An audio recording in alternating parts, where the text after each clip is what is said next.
Hoover Super Funboard à Bercy. Le funboard en salle, c'est possible, la preuve, la voici, le départ de la première manche éliminatoire de l'épreuve du slalom.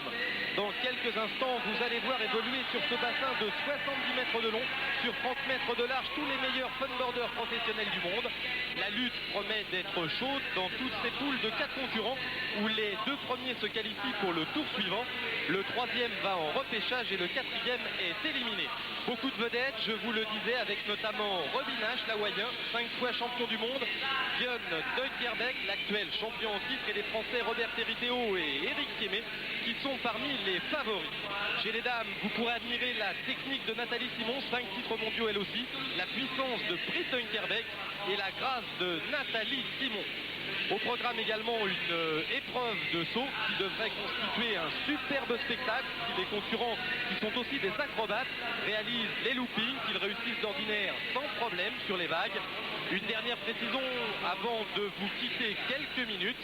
Ici, c'est la tempête, le vent créé par des ventilateurs atteint force 5-6, c'est-à-dire près de 40 km/h. Voilà, on se retrouve dans quelques instants en compagnie de Pascal Maca, le recordman du monde de vitesse, près de 80 km/h sur l'eau la semaine dernière au Sainte-Marie-de-la-Mer, pour Pascal Maca, qui m'aidera à commenter cette épreuve vraiment inédite.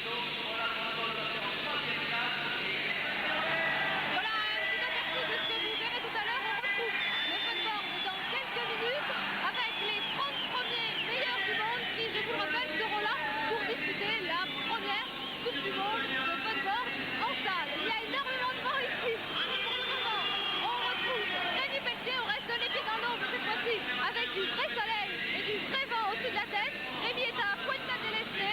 Il attend l'arrivée des derniers bateaux qui n'ont pas encore fini la 4e étape de la Whitbread. Alors je vous propose d'aller retrouver tous les concurrents de cette course en solitaire avant qu'ils ne partent pour la Floride. Bercy qui ne sont pas aussi gros que ceux du Cap Horn mais qui ressemblent quand même à des embruns. Avec notre grand spécialiste du funboard sur TF1, Yves Kuperminck. Alors Yves, qu'est-ce que vous pensez de cet Hawaï sur scène? Alors moi je trouve l'idée de Fred Beauchesne extraordinaire parce que ça fait maintenant 4 ans que je suis la planche à voile pour TF1 et ce que j'ai remarqué sur les épreuves de Coupe du Monde, c'est qu'on passait énormément d'heures, de jours et même parfois de semaines assis sur la plage à attendre le vent. Alors avec l'invention de Fred Beauchesne, il suffit pour avoir du vent d'allumer les ventilateurs, c'est simple. Voilà, c'est simple, on rentre dans la compétition cette fois-ci, on ne va pas attendre plus longtemps avec, je vous le rappelle, les 30 meilleurs mondiaux qui sont là ici ce soir pour vous montrer ce qu'ils savent faire. Vous allez voir, c'est du très grand spectacle.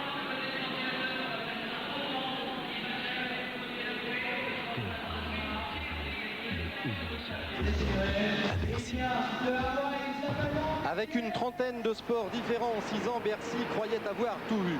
De l'eau à l'extérieur du palais, ça on connaît. De l'eau à l'intérieur, c'est l'originalité du premier Super Funboard. Autre grande première, le vent sans lequel la planche à voile ne peut exister. 20 ventilateurs de 2 mètres de diamètre chacun, qui pèsent 1 tonne et qui soufflent un vent de force 5. L'addition du vent d'un ventilateur à côté de l'autre permet une accélération et en fait font véhiculer un volume d'air énorme à travers la salle de Bercy et au bout de 10 minutes on a une rotation qui se passe dans toute la salle de Bercy. Avec un bassin de 70 mètres sur 30, Bercy est devenue l'une des plus grandes piscines du monde. Restait à faire entrer l'eau dans cette baignoire géante aux dimensions d'un terrain de hockey. Le remplissage durera près de 6 heures et nécessitera plus d'1,5 million de litres d'eau.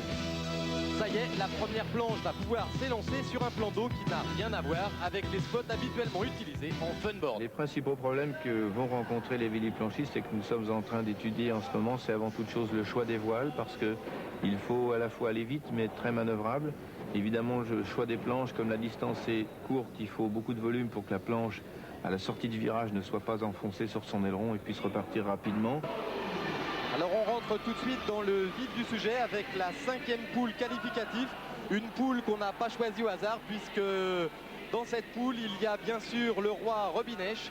Et avec moi pour m'aider à commenter, pour vous faire apprécier les subtilités techniques de ce sport, j'ai Pascal Maca, le tout récent recordman du monde de vitesse. C'était la semaine dernière au Sainte-Marie de la Mer. 42 nœuds 91 en planche à voile, près de 80 km/h. Alors Pascal, ce soir vous n'étiez pas dans les finales, mais vous avez essayé le plan d'eau. Oui, j'ai essayé le plan d'eau ce matin. C'est vrai qu'on ne pourra pas faire 42 nœuds sur le plan d'eau, puisque les ventilateurs génèrent 20 nœuds. Mais c'est un plan d'eau qui est très technique et très physique à la fois. Il faut des planches volumineuses, comme disait Fred tout à l'heure. Il faut avoir une voile suffisamment grande pour planer tout le temps. Et il faut être très manœuvrant. Et c'est un plan d'eau qui est très physique, puisque très court. Et donc les gens qui sont légers avec des petits gabarits s'en sortent très bien. Ah oui, alors ça c'est la première grande constatation, c'est que les grands gabarits comme vous ont un problème pour s'extraire de l'eau, c'est-à-dire que pour prendre un petit peu de vitesse. C'est vrai que nous, les grands gabarits, les gens qui font plus de 85 kg sont handicapés parce qu'ils doivent pomper beaucoup plus fort, leur poids les handicape. Et des gens comme Thorkild Christensen et moi-même ont été sortis ce matin dans les qualifications. En fait, quand les conditions sont très fortes en mer, on a toutes nos chances. Mais là, c'est vrai que les petits gabarits sont avantagés. Alors là, on voit à l'œuvre avec la voile US 1111, la légende vivante du funboard, l'un des créateurs du circuit mondial, Robin Esch. Alors vraiment ici, c'est déjà une leçon qu'il donne. Je crois que c'est une bonne leçon parce que Robbie ce matin a appréhendé un petit peu les conditions de Bercy. Et comme on peut voir souvent sur l'image, Robin ne s'attache pas très souvent au harnais, il est souvent en train de pomper et c'est assez physique. Les chutes sont difficiles puisque le fond aussi est assez glissant, donc tout est très physique. Alors là, on passe tout de suite à la première demi-finale des dames, la plus intéressante, puisque dans cette demi-finale, il y a Nathalie Simon, que l'on voit ici, la française, mais aussi Britt Kerbeck, la vice-championne du monde, et surtout Nathalie Lelièvre, la quintuple championne du monde française. Une demi-finale très intéressante, et on va voir là encore la différence entre un petit gabarit, c'est Nathalie Lelièvre, et un très grand gabarit, surtout pour une fille, c'est Britt Kerbeck. Exact, Britt a eu beaucoup de difficultés aujourd'hui. Nathalie m'a vraiment impressionné aujourd'hui. Je pensais qu'elle allait gagner l'épreuve d'ailleurs. Et je pensais voir Nathalie Simon et Nathalie Lelièvre en finale. Alors on garde le suspense entier. Ce qui est sûr, c'est que c'est très dur car le vent souffle assez fort sur ce plan d'eau. On a dit force 5 ou force 6, près de 40 km/h. C'est dur, hein, surtout pour une jeune fille. C'est dur pour les filles parce que la distance est très courte. Elles n'ont pas le temps de s'accrocher au harnais. Il faut pomper pour sortir de la bouée. Il faut réussir à planer entre les deux bouées et surtout monter au vent de la bouée pour avoir une très bonne sortie de bouée et une très bonne trajectoire entre ces bouées. Alors là, Nathalie Lelièvre se promène littéralement dans cette demi-finale. Elle devance pour le moment Britt Kerbeck, mais Nathalie Simon est juste derrière. Ce qu'il faut dire, c'est que les deux premières sont qualifiées d'office. La troisième a le droit à un repêchage et la quatrième est éliminée. Nathalie Lelièvre, elle, l'emporte. Et vous voyez, Nathalie Simon est passée devant Britt Kerbeck à l'avant-dernier empannage et elle va terminer deuxième de cette demi-finale et donc accéder sans problème à la finale à 4. Il y aura après une finale à 3 puis une finale à 2 qui décernera le titre de Bercy. Alors on voit ici Nathalie Lelièvre qui termine. Et on peut dire que Nathalie a terminé qu'une avance assez confortable. Voilà, un sport qui emballe déjà tous nos champions, comme le prouve l'interview de Nathalie Simon. C'est tout à fait fou. C'est la première fois qu'on voit ça et je pense que j'espère qu'on en reverra d'autres un petit peu partout dans le monde. Ouais, comment ça se passe quand on est dans l'eau là? Le départ est dur parce que la rampe de lancement est pas évidente et les premières fois c'était vraiment l'hécatombe, tout le monde tombait. Bon, maintenant on commence à s'habituer, mais on a tous maximum un quart d'heure d'entraînement sur cette rampe. Et puis ensuite le parcours est assez court, on a très peu de temps de se mettre au harnais, donc c'est très physique. Voilà, le funboard, c'est 3 types d'épreuves. La course racing, qui est de la longue distance, qu'on ne peut pas faire en piscine, le slalom qu'on vient de voir, et aussi le saut. Alors en mer, ça se fait sur les vagues. Ici, ça se fait sur un tremplin. Alors ça n'a rien à voir avec la mer, évidemment, Pascal. Non, ça n'a rien à voir avec la mer, parce qu'en mer, on choisit sa trajectoire. On peut attaquer la vague sur n'importe quelle face. Et là, il faut vraiment avoir une très bonne trajectoire pour enfiler l'aileron dans la fente qui est prévue à cet effet. Et il faut donner une impulsion très forte en bas du tremplin pour ne pas se faire projeter sur l'avant. Ici, on voit Eric qui se jette vraiment en arrière et là on s'aperçoit qu'il retombe sur l'arrière de la planche, donc le saut est réussi. Là César Cantagalli qui est un voltigeur de première, un casse-cou, et là il vient de réussir un forward loop, figure très spectaculaire et très difficile à réaliser en salle. Alors ce qu'il faut dire, c'est qu'en mer, vous montez à plusieurs mètres de hauteur, 5, 6, 7 mètres, et qu'ici évidemment le tremplin ne permet pas d'aller aussi haut. Hein. Oui, c'est cela, en mer on peut monter à 5, 6 voire 10 mètres d'auteur, et là forcément puisque le tremplin est assez petit, voilà, on voit Eric Eric Thiémé est en train de faire un forward raté. Les sauts font de 2 à 3 mètres. Alors évidemment, il y a beaucoup de chutes spectaculaires et la plus belle, c'est peut-être celle de Robbie qui va finir carrément dans notre caméra. On va voir ça au ralenti, il n'y a pas beaucoup de place pour s'arrêter. Robbie s'amuse. Mais l'épreuve de saut amuse tous les concurrents, je crois, comme nous le confirme Robert Teriteo.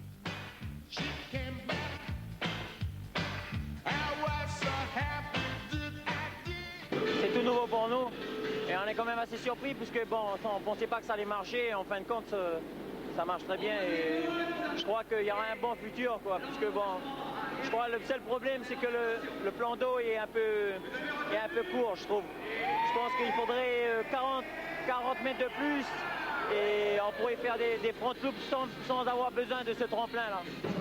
Alors je ne sais pas où on va trouver les 40 mètres de plus, dans Bercy ça risque d'être dur. En tout cas, voici la première finale de la soirée, la finale des dames à 4. Les deux premières se qualifiant pour une finale à 2 qui décerne le titre. Alors on retrouve Nathalie Lelièvre, Nathalie Simon, Britt Dunkerbeek et la néerlandaise Irma de Jonk. C'est bien sûr Nathalie Lelièvre qui part le plus vite et qui va dominer toute cette finale à 4. On la voit ici s'accrocher au harnais, c'est très court le temps au harnais. C'est très court, mais Nathalie a l'avantage de commencer le planning très tôt à la sortie de bouée, ce qui fait qu'elle peut s'accrocher au harnais alors que les autres sont tout le temps suspendus à leurs bras et physiquement elle fatigue beaucoup moins vite et on voit très bien qu'elle évolue beaucoup plus facilement que les autres concurrentes. Alors on voit que là Nathalie est tombée alors qu'en demi-finale elle avait une manche parfaite sans chute et les chutes c'est fatigant, faut repartir et Nathalie va avoir de plus en plus de mal même si elle remporte haut la main cette finale à 4 qui ne décerne pas le titre, je vous rappelle. Elle l'emporte devant Irma de Jonk qui disputera donc la finale à 2 contre elle. Derrière, Nathalie Simon prend la 3e place et Britt Dunkerbeek la 4e. Bon résultat pour Nathalie Simon et maintenant le départ de la finale et tout de suite le coup de théâtre. Tout s'est joué ici. Nathalie Lelièvre a enfourné, elle est tombée, c'est terminé. Voilà, c'est terminé. C'est vrai que son élan est resté accroché au tremplin. Ce sont des choses qui arrivent, c'est pas facile, c'est nouveau pour eux, ils n'ont pas eu le temps de s'entraîner. Mais je crois qu'elle rattrape quand même Irma de Jonk. En tout cas, c'est Irma de Jonk qui remporte ce premier super funboard de Bercy devant Nathalie Lelièvre. Là, on peut s'apercevoir que Irma n'a pas le temps de s'accrocher au harnais.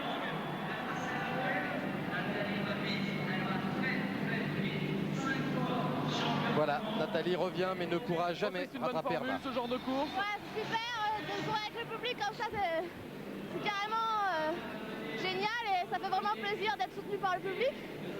C'est la première fois que vous avez ce genre de sensation d'avoir le public si proche de vous? Ah ouais, c'est sûr, on n'a jamais aussi proche. Tout souvent, on est trop loin justement parce qu'en général, le public ne peut pas nous voir et c'est ça qui nous crée déçus. J'espère que ce soir à Bercy, ils sont super contents. Vous amusez bien? Ouais, super.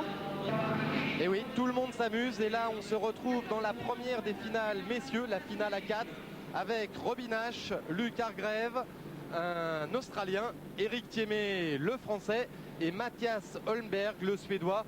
3 très bons spécialistes du slalom. Alors on s'aperçoit de la chute de Robbie qui est resté accroché dans le tremplin. On s'aperçoit que Holmberg lui réussit à décoller très vite. Il a l'avantage comme Nathalie de partir très très vite et de bien enrouler les bouées. Robbie a beaucoup de retard comme on le voit. Il y a Luc Hargrave, le KA25 qui est très très physique, donc qui a suffisamment de force pour pomper. Et il faut dire aussi qu'après une journée de navigation, eux ils sont assez fatigués. Là on voit Robbie en train de manquer la bouée, il s'est jeté sur la bouée au vent.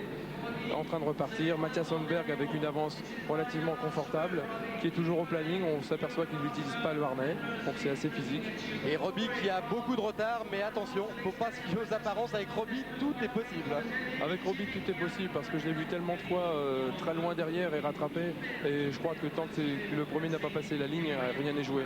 Alors il faut noter que en demi-finale, le champion du monde en titre, Björn Dunkerbeek, a été éliminé, ainsi que Robert Teriteo, le néo-calédonien, qui était l'un des favoris. Lui s'est parfaitement aussi adapté. Bon, il a eu le même problème que Nathalie Lelièvre en demi-finale. Il est tombé au départ et pour lui ça a été fini. Alors là, il y a toujours la domination de Luc Hargrève, me semble-t-il, devant Éric Thiémé. Luc Hargrève croit avoir fini, mais il y a encore un tour. Et là, c'est la grosse surprise, puisque Luc s'arrête. Éric Thiémé, lui, continue. Il en profite pour passer devant. Luc K25, l'Australien, ne s'est pas aperçu n'a pas lu le panneau qui indiquait qu'il restait donc un tour à faire et s'est trompé, a cru passer la ligne d'arrivée alors qu'il lui restait encore un tour à faire. Et c'est donc Éric qui lui a lu le tableau, a réussi à passer tout le monde et à passer la ligne d'arrivée avant tout le monde. Alors là, les 3 premiers seulement sont qualifiés. Éric Thiémé est premier, donc il se qualifie pour la finale à 3, ainsi que Mathias Holberg qui passe ici la ligne. Et pour la 3e place qui permet aux concurrents de continuer. La lutte est très chaude entre Roby Nesch et Luc Hargrève, et c'est Roby Nesch qui se qualifie pour la finale à 3. C'est un exploit de Roby qui n'a pas du tout été abattu par son mauvais départ et qui va donc accéder à la finale à 3. Et on va le voir après à la finale à 2 qu'il va disputer contre le Français Éric Thiémé. Voilà Éric Thiémé qui a failli griller le départ. On a vu Roby dans la première manche quasiment voler le départ, mais finalement il a été maintenu en course. Et là c'est parti. Ça y est, c'est le départ. Éric a pris l'avantage au planning. Il a une planche très très légère alors que Roby est sur une planche de production. Éric a une confortable avance. On remarque que Éric enroule les bouées très largement alors que Roby réussit à passer à l'intérieur. Et petit à petit, Roby gagne du terrain mètre par mètre en pompant et avec son énergie et sa volonté, parce qu'il a la rage de vaincre à chaque fois qu'il y a quelqu'un devant lui, a réussi à rattraper Éric. Et je crois que finalement, il va réussir à le passer. Donc là, la lutte est vraiment très très chaude. Alors on dit que Roby a les plus beaux jibes du circuit avec Björn Dunkerbeck, pour être honnête, depuis quelques années. Qu'est-ce qu'il a de plus que les autres? Roby a la rage de vaincre, il a la motivation, il a surtout une très bonne trajectoire. On s'aperçoit qu'il enroule les bouées, il met la planche vraiment là où il a envie qu'elle soit, alors que les autres sont un peu victimes des réactions naturelles de la planche, alors que Roby lui fait vraiment ce qu'il veut avec son gréement et son flotteur. Alors ce qu'il faut préciser, c'est qu'il faut perdre le moins de vitesse possible lors de ces jibes. Voilà. Et Roby qui arrive toujours à garder un peu de vitesse, il ne s'arrête quasiment jamais. Et là il est à la lutte, toujours juste derrière Éric Thiémé en position d'attente. Une petite erreur d'Éric Thiémé, mais Roby est coincé derrière. Ça c'est le problème de la place. Ça c'est le problème de la place. Éric a touché la bouée, Roby est arrivé derrière et Roby commence à le passer. Alors là on s'aperçoit qu'il s'écarte au vent pour prendre de la distance et pour enrouler la bouée et passer à l'intérieur. Et je crois que ça va marcher. Roby non, là ils sont coincés. Alors là ils sont coincés tous les deux, c'est inextricable. Et Roby ne tombe toujours quasiment pas à l'eau. Roby reste toujours sur la planche, c'est vrai, il va repartir et partir au planning très rapidement et devancer Éric. Il repart le premier et quand Roby est comme ça devant vous, c'est fini. Je crois que c'est fini, on ne réussit plus à le passer tellement il est motivé. Voilà. Encore Éric Thiémé ne s'avoue pas invaincu. Il essaye de faire l'intérieur à Roby. Il n'y en a pas beaucoup qui ont réussi depuis près de 13 ans qu'il est sur le circuit. Très très peu, c'est vrai que Roby, on peut le rappeler, il a quand même été 5 fois champion du monde de funboard. Et là on s'aperçoit qu'il n'a rien perdu de son énergie et de sa technique. Et il gagne la finale. Voilà, Roby Nesch qui emporte la finale de ce premier Hoover Super Funboard devant Éric Thiémé. Une superbe victoire de Roby Nesch. It's more fun than I thought it would be, you know. You said that this sort of Il est race en train was d'expliquer impossible maintenant to que c'est très realize, excitant and et now que c'est you're a beaucoup winner, plus so- amusant qu'il ne le Well, pensait not ce matin. impossible. I just didn't think it would be too good for the people. Il pensait simplement que c'était très bon pour les gens, mais les gens ont l'impression de vraiment apprécier ce qu'ils ont fait aujourd'hui. Et il a vraiment eu beaucoup de plaisir et il s'est vraiment éclaté aujourd'hui. TF1 et Hoover vous ont présenté le Hoover Super Funboard à Bercy. Continuité du grand désert blanc, on aime aussi la glisse, mais il faut mettre un petit moteur derrière pour que ça marche. Arikana, ça se termine dans 3 jours. Roger Zabel, Jean-Loup Bernardelli et Martin Zara sont encore sur place. Ils nous ont envoyé les toutes dernières images qu'ils ont filmées sur cette grande aventure Arikana. Alors je vous propose de les découvrir ensemble. Après cette émission, il est d'ailleurs temps parce que je viens de recevoir une grosse vague sur la tête. Je vous rappelle que si vous voulez voir le funboard, il est encore temps. Il reste des places pour demain soir. Et puis, de l'eau à Bercy, c'était la première fois, mais ce n'est pas la dernière puisque le 6 avril, il y aura dans ce même bassin du jet ski. C'est superbe et ce sera sur TF1. Nous vous le présenterons en direct et en exclusivité.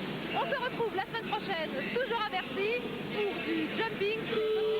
Magnifique épreuve. Il y aura également de la boxe féminine avec Dani Roca, la Française qui est en train de reprendre son titre de championne du monde. Je vous souhaite en attendant une excellente fin de soirée. À lundi prochain.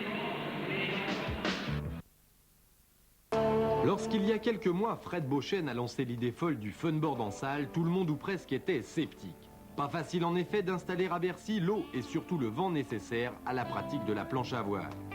Pari fou mais pari gagné, car le funboard en salle c'est possible et c'est en plus grâce à tous les meilleurs véliplanchistes mondiaux présents, un superbe spectacle. 20 nœuds de vent ont permis de disputer des slaloms, une série de sprints de 3 minutes où les concurrents partent par poule de 4, les 2 premiers seulement accédant au tour suivant, ainsi des éliminatoires jusqu'à la finale. Compte tenu de la courte distance qui sépare les 2 bouées, une cinquantaine de mètres, en salle, l'empannage qu'on appelle en funboard un jibe a une importance prépondérante.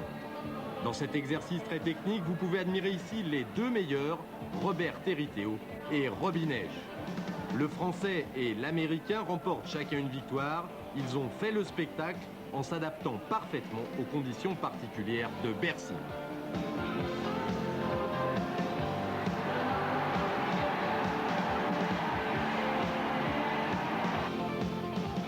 Chez les dames, grâce à ses départs canons, Nathalie Lelièvre est de loin la meilleure. Battue pourtant le premier jour par la néerlandaise Erma de Jong, elle prend ici une éclatante revanche. 5 fois championne du monde professionnelle, Nathalie Lelièvre, qui prépare maintenant les Jeux Olympiques de Barcelone, a sans doute été durant ces 2 soirées, grâce à son petit gabarit, la concurrente la plus rapide sur l'eau, hommes et femmes confondus.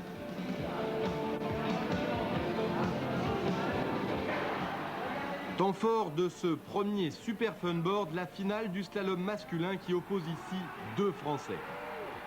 En tête, Robert Territeo, derrière lui, Éric Thiémet. Le coude à coude va durer toute la manche, tout se jouant dans le dernier bord. Sur la ligne d'arrivée, Territeo devance de quelques centimètres Thiémet.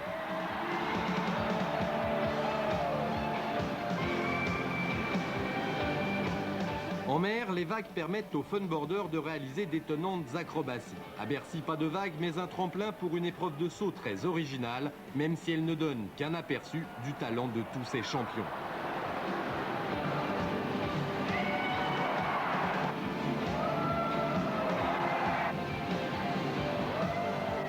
Victorieux du saut 2 jours de suite, Robin Esch, qui au départ faisait partie des sceptiques, s'est bien amusé. La preuve, il ne peut plus quitter sa planche et avec quelques autres essaie de faire du funboard dans les couloirs de Bercy.